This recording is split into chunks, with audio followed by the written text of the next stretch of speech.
오늘은 두 가지 사안에 대해서 논평을 좀 하겠습니다. 먼저 어제 사의를 표명한 심우정 검찰총장에 대해 저도 한 말씀 드리겠습니다. 심 총장은 짧은 입장문을 통해서 다음과 같이 본인 사직 의견을 밝혔습니다. 형사사법 제도는 국민 전체의 기본권과 직결된 문제라면서 시한과 결론을 정해놓고 추진될 경우 부작용이 생길 수 있다라고 말했습니다. 형사사법 제도가 국민의 기본권에 막대한 영향을 미친다는 것을 그렇게 잘 알면서 먼지털이 수사, 억지, 조작 기소, 그를 통해서 민주진영을 말살하려고 했던 검찰의 수장으로 책임감도 반성도 없는 변명처럼 들립니다. 당장 심우정 총장 시절의 검찰만 하더라도 이재명 당시 더불어민주당 대표를 업무상 배임이라는 혐의를 뒤집어 씌워서 시한과 결론을 정해놓고 기소하지 않았습니까?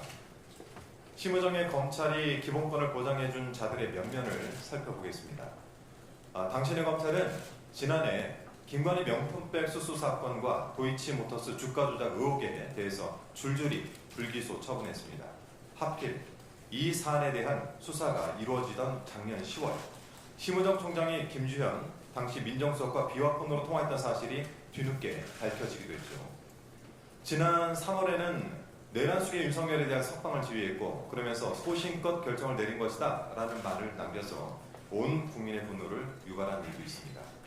검사 심우정에게 국민은 바로 이런 권력자들이었던 것입니다. 이 부분에 대해서는 내란 특검 수사가 있을 예정인데 기본권 핑계대지 마시고 수사 적극적으로 받으시기 바랍니다.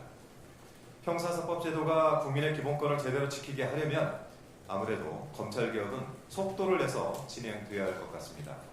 정성호 법무부 장관 후보자가 인사청문회 준비에 들어간 만큼 더불어민주당도 국민주권정부와 함께 검찰개혁에 드라이브를 걸겠습니다. 조금 전 이준수 위원장에 대해서 한 말씀 드리기도 했는데 어제 대통령실에서 비공개 국무회의가 있었고 이 자리에서 이준수 방송통신위원장이 대통령 몫의 방통위원부터 지명을 해달라라는 요구를 했다는군요. 그래서 이재명 대통령께서 방통위가 2명이 되어 1대1 구조가 되면 아무런 의결도 못할 텐데 해결 방안이 있느냐라는 취지로 질문을 했더니 이준수 위원장은 그저 잘해보겠다라고 답변을 했다고 합니다.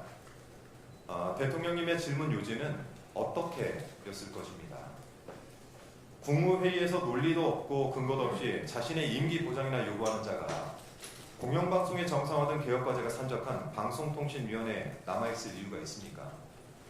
윤석열의 방송장악 최전선에 섰던 자가 과연 무슨 자격과 권리로 이러한 요구를 하는지 그 정신세계가 무척 궁금합니다. 혹시 윤석열의 방송장악 시도를 이번 국민주권정부에서 완수해보겠다라고 하는 헛된 꿈을 꾸고 있는 것은 아닌지, 아니면 언론개혁이라는 국민의 요구를 짓밟고 마지막까지 회방을 놓겠다라는 것은 아닌지. 하긴 이명박 박근혜 정권에서 이 공영방송 MBC를 민영화하려 했던 자, 또 후배들을 내쫓고 자신의 영화만을 쫓던 자, 그 DNA가 어디에 가겠습니까? 이준석 위원장은 한상혁 전 방송통신위원장 기억하시죠? 조금 전 전현희 최고위원께서도 본인의 사례를 이야기하셨는데 윤석열은 취임 직후에 한상혁 방송통신위원장을 향해서 국무회의에 굳이 나올 필요가 없다라고 했습니다. 그리고 곧바로 감사원을 통해서 방통위 감사에 돌입을 했죠. 한상혁 위원장을 잡기 위해서였을 것입니다. 결국 한상혁 방송통신위원장은 TV조선 재승인 관련해 피의자 신분으로 검찰 조사를 받았고 바로 직권남용 등의 혐의로 기소됐습니다. 이를 이유로 윤석열은 임기가 남아있는 한상혁 방송통신위원장을 면직 처리했습니다. 어제 이준석 위원장 상임위에서 질문도 받으셨던데 저도 이준석 위원장에게 다시 한번 질문해보죠. 기소되면 사임하시겠습니까?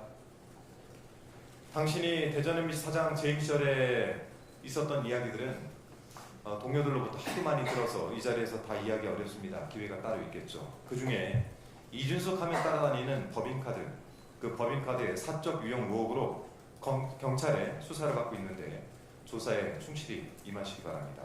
지금은 국민의 시간이자 모든 것이 제자리를 찾아가는 매우 귀중한 시간입니다.